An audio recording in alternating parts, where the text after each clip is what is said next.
കേരള സംസ്ഥാന മത്സ്യത്തൊഴിലാളി federation CITU മത്സ്യത്തൊഴിലാളികളെ സംഘടിപ്പിച്ചുകൊണ്ട് കടലോളം നന്മക്കായി തുടരണം ഇടതു വരണം എന്ന മുദ്രാവാക്യം ഉയർത്തി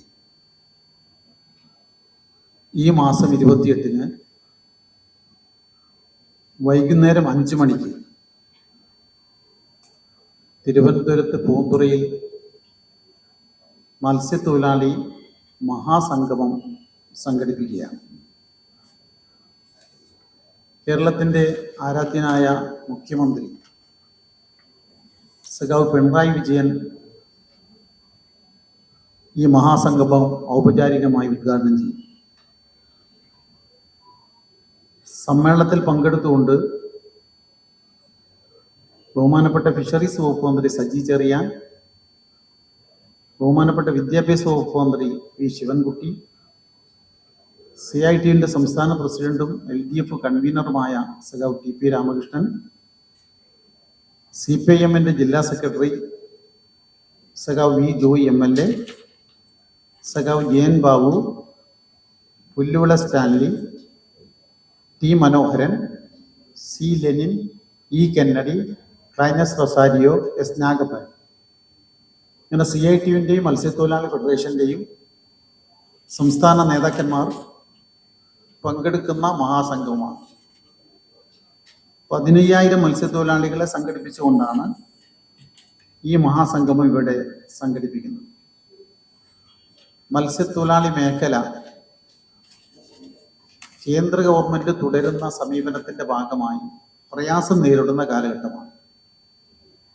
മത്സ്യബന്ധന ഉപകരണങ്ങൾക്കും മത്സ്യബന്ധനത്തിനാവശ്യമായ മണ്ണെണ്ണക്കും നൽകി വന്ന സബ്സിഡികളെല്ലാം കേന്ദ്ര ഗവൺമെന്റ് പിൻവലിച്ചിട്ടുണ്ട്. സബ്സിഡി റേറ്റിലുള്ള മണ്ണെണ്ണയും ഇപ്പോൾ ലഭ്യമല്ല. അതുകൊണ്ട് മത്സ്യത്തൊഴിലാളികൾക്ക് ഉൽപാദനത്തിന്റെ ചെലവ് വളരെ കൂടുതൽ വർദ്ധിച്ചിട്ടുണ്ട്. ഈ നവംബർ മാസം കേന്ദ്ര ഗവൺമെന്റ് ഇറക്കിയിട്ടുള്ള പുതിയ ഉത്തരവ് പ്രകാരം ആഴക്കടൽ മത്സ്യബന്ധനത്തിന് വിദേശത്തും സ്വദേശത്തുമുള്ള കുത്തക മുതലാളിമാർക്ക് വീണ്ടും LOP കൊടുക്കാൻ തീരുമാനിച്ചിരിക്കുകയാണ്. പഴയ കാലത്ത് ഈ സമ്പ്രദായം ഉണ്ടായിരുന്നതാണ്. വലിയ പ്രക്ഷോഭ സമരത്തിന്റെ ഭാഗമായി ഇടക്കാലത്ത് നിർത്തിവെച്ച ഇത്തരം കാര്യം വീണ്ടും ആവർത്തിച്ചാൽ അവര് മത്സ്യബന്ധനം നടത്തിയാൽ അവർക്കാവശ്യമുള്ള മത്സ്യം മാത്രമല്ല, മത്സ്യത്തിന്റെ വംശനാശം വരത്തക്ക നിലവാരത്തിൽ അവരുടെ വലയിൽ കുടുങ്ങുന്ന എല്ലാ സാധനവും ജീവൻ നഷ്ടപ്പെട്ടു പോകുന്ന സാഹചര്യം ഉണ്ടാകും. അത്തരമൊരു സാഹചര്യത്തിലേക്കാണ് കേന്ദ്ര ഗവൺമെന്റിന്റെ നയം വരുന്നത്. മൂന്നാമത്തെ കാര്യം നിങ്ങൾക്ക് എല്ലാവർക്കും പരിചയമുള്ളതാണ്. ബ്ലൂ എക്കണോമിയുടെ ഭാഗമായി നമ്മുടെ ധാതു വസ്തുക്കൾ കവർന്നെടുക്കുന്നതിന് വേണ്ടി കുത്തക കമ്പനികൾക്ക് അനുവാദം കൊടുക്കുന്ന പുതിയ നയവും കേന്ദ്ര ഗവൺമെന്റ് ആവിഷ്കരിച്ചിട്ടുണ്ട്.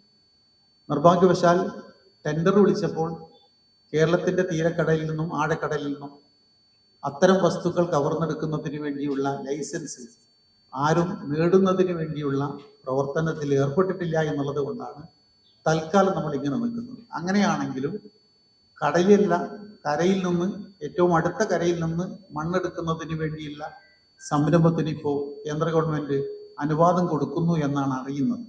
ഈ ഒരു സാഹചര്യത്തിലാണ് കേരളത്തിലെ ഇടതുപക്ഷ മുന്നണി ഗവൺമെന്റ് കഴിഞ്ഞ 10 കൊല്ലം കൊണ്ട് മത്സ്യത്തൊഴിലാളികളെ ചേർത്ത് പിടിക്കുന്ന നിലപാടാണ് സ്വീകരിച്ചത്. അതിലേറ്റവും പ്രധാനപ്പെട്ടതാണ് 2018 ആരംഭിച്ച വിദ്യാതീരം പദ്ധതി. പ്രൊഫഷണൽ കോഴ്സുകൾക്ക്, മെഡിക്കൽ കോഴ്സുകൾക്ക്, എഞ്ചിനീയറിംഗ് കോഴ്സുകൾക്കെല്ലാം പഠിക്കുന്ന കുട്ടികൾക്ക് നിശ്ചിത ശതമാനത്തിനധികം മാർക്ക് ലഭിച്ചാൽ അവർക്ക് എൻട്രൻസ് എക്സാമിനേഷന് വേണ്ടിയിട്ടുള്ള പണം കൊടുക്കുക. അത് പാസ്സായി അവര് മെറിറ്റ് അടിസ്ഥാനത്തിൽ സെലക്ഷൻ കിട്ടിയാൽ മുഴുവൻ പണവും ഗവൺമെന്റ് കൊടുക്കുക. ഇതാണ് പദ്ധതി. ഇതിന്റെ ഭാഗമായി ധാരാളം ഡോക്ടർമാർ നമ്മുടെ മത്സ്യത്തൊഴിലാളി മേഖലയിൽ, മത്സ്യത്തൊഴിലാളിയുടെ മക്കൾ ഇപ്പോൾ ഡോക്ടർമാരായി വന്നിട്ടുണ്ട്. മറ്റ് പ്രൊഫഷണൽ കോഴ്സുകളിലും അങ്ങനെ തന്നെ കുറേയേറെ ആളുകൾ വന്നിട്ടുണ്ട്. കേരളത്തിൽ മാത്രമേ ഈ പദ്ധതിയുള്ളൂ. ഇന്ത്യ രാജ്യത്തെ ഒരു സംസ്ഥാനത്തും മത്സ്യത്തൊഴിലാളികളുടെ സംസ്ഥാനത്ത് പദ്ധതിയില്ല. അതേപോലെ തന്നെയാണ് പുനർഗേഹം പദ്ധതി. വേലിയേറ്റത്തിൽ നിന്ന് 50 മീറ്ററിനകത്ത് താമസിക്കുന്ന ആളുകളെ പുനർഗേഹം പദ്ധതിയിലൂടെ പുനരധിവസിപ്പിക്കുന്നതിന് വേണ്ടിയാണ് ഗവൺമെന്റ് തീരുമാനിച്ചത്. അതിൻ്റെ ഭാഗമായിട്ടാണ് ഈ ഫ്ലാറ്റുകളും മത്സ്യത്തൊഴിലാളികൾക്ക് വീടുകളുമെല്ലാം തന്നെ നൽകുന്നത്. 10 ലക്ഷം രൂപയാണ് ഒരു കുടുംബത്തിന് മാറുന്നതിന് വേണ്ടി കൊടുക്കുന്നത്. 4 ലക്ഷം വീടുണ്ടാക്കാൻ 6 ലക്ഷം ഭൂമി വാങ്ങാൻ. ഈ ഭൂമി വാങ്ങാൻ 5 ലക്ഷമാണ് ചിലവായതെങ്കിൽ ആ 5 ലക്ഷം ബാക്കി വരുന്നത് വീടുണ്ടാക്കുന്നതിന് ഉപയോഗിക്കാം. അതാണ് പുനർഗേഹം പദ്ധതി. സ്ഥലം തീരെ കിട്ടാത്ത സ്ഥലത്ത് സർക്കാർ തന്നെ സ്ഥലം ഏറ്റെടുത്തുകൊണ്ടും ലീസിന് വാങ്ങിക്കൊണ്ടുമാണ് പിന്നെ പുതുതായിട്ട് ഫ്ലാറ്റുകൾ ഉണ്ടാക്കുന്നത്. അതാണ് മുട്ടത്തറയിലെല്ലാം ഇവിടെ കൊടുത്തിട്ടുള്ളത്. അങ്ങനെ ആയിരക്കണക്കായ തൊഴിലാളികൾക്ക് അങ്ങനെ ഗുണം ചെയ്യുന്ന പരിപാടി ഗവൺമെന്റ് നൽകിയിട്ടുണ്ട്. തൊഴിൽ നഷ്ടപ്പെടുന്ന സാഹചര്യം വരാറുണ്ട്. കാലവർഷത്തിന്റെ കെടുതിയെല്ലാം വരുമ്പോൾ നമ്മുടെ കാലാവസ്ഥാ നിരീക്ഷണ കേന്ദ്രങ്ങൾ നാളെ മത്സ്യബന്ധനത്തിന് പോകാൻ പാടില്ല എന്ന് പറയുന്നത് നമുക്കെല്ലാവർക്കും അറിയാം.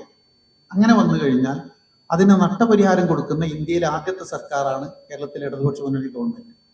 ഒരു ദിവസം 200 രൂപ കണക്കാക്കി ഇപ്പോൾ കഴിഞ്ഞ മാസത്തെ 14 ദിവസത്തേക്കുള്ള 2800 രൂപ 42,20,00,000 ഇപ്പോൾ ഗവൺമെന്റ് കൊടുക്കാൻ തീരുമാനിച്ചിരിക്കുകയാണ്. ഉപകരണങ്ങൾക്ക് പലിശരഹിത വായ്പയാണ് കൊടുക്കുന്നത്. മത്സ്യബെഡ് വഴി കൊടുക്കുന്ന ഉപകരണങ്ങൾക്ക് പലിശരഹിത വായ്പയാണ് കൊടുക്കുന്നത്. NCDC നമുക്ക് പണം തരുമ്പോൾ പലിശ രഹിത വായ്പയല്ല, പലിശയുള്ള വായ്പയാണ്. പക്ഷെ പലിശ സർക്കാർ കൊടുത്തുകൊണ്ട് മത്സ്യത്തൊഴിലാളികൾക്ക് ഉപകരണങ്ങൾക്ക് വായ്പ നൽകുമ്പോൾ മത്സ്യബെഡ് പലിശരഹിത വായ്പയാണ് കൊടുക്കുന്നത്. പലിശ ഗവൺമെന്റാണ്, കേരള ഗവൺമെന്റാണ് ഏറ്റെടുക്കുന്നത്. അതേപോലെ തന്നെയാണ് ക്ഷേമനിധി വഴി എല്ലാ ആനുകൂല്യങ്ങളും തത്സമയം കൊടുക്കുന്നത്. 2025 ഡിസംബർ മാസം 31 വരെയുള്ള എല്ലാ ആനുകൂല്യങ്ങളും മത്സ്യത്തൊഴിലാളി ക്ഷേമനിധി വഴി ഇപ്പോൾ കൊടുത്തു കഴിഞ്ഞിട്ടുണ്ട്. അതേപോലെ തന്നെയാണ് 2026 വരെ 40 കൊല്ലമായി ക്ഷേമനിധി ബോർഡ് നിലവിൽ വന്നിട്ട് അംശാദായം ഇതുവരെ തിരിച്ചു നൽകിയിട്ടില്ല. അംശാദായം തിരിച്ചു നൽകുന്നതിന് വേണ്ടി സർക്കാരിന്റെ സഹായത്തോടു കൂടി ക്ഷേമനിധി ബോർഡ് തീരുമാനിച്ചു. ഇപ്പോൾ 19 കോടി രൂപ മത്സ്യത്തൊഴിലാളികൾക്ക് അംശാദായമായി തിരിച്ചു നൽകിക്കൊണ്ടിരിക്കുകയാണ്. ഇങ്ങനെ നോക്കിയാൽ മത്സ്യത്തൊഴിലാളികളെ ചേർത്ത് പിടിക്കുന്ന നിലപാടാണ് കേരളത്തിലെ ഇടതുപക്ഷ ജനാധിപത്യ മുന്നണി ഗവൺമെന്റ് സഖാവ് പിണറായി വിജയന്റെ നേതൃത്വത്തിൽ നടത്തിയിട്ടുള്ളത്. ആ ഗവൺമെന്റ് തുടരണം. അതിന് മത്സ്യത്തൊഴിലാളികളിൽ അവബോധം ഉണ്ടാക്കുന്നതിന് വേണ്ടിയുള്ള പ്രവർത്തനത്തിന്റെ ഭാഗമായിട്ടാണ് ഈ മത്സ്യത്തൊഴിലാളി മഹാസംഗമം സംഘടിപ്പിക്കുന്നത്. അതിൽ നിങ്ങൾ എല്ലാവരുടെയും സഹായ സഹകരണങ്ങൾ ഞങ്ങൾ അഭ്യർത്ഥിക്കുകയാണ്.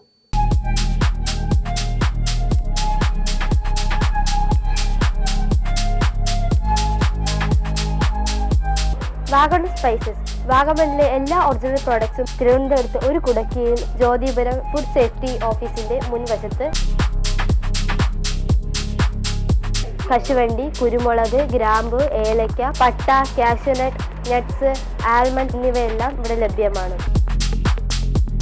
ഞങ്ങളുടെ സഹോദര സ്ഥാപനം Vagamon spices dry fruits and drinks വാഗമണിൽ ചോറ്റുപാറയിലും ഇപ്പോൾ ആരംഭിച്ചിരിക്കുന്നു.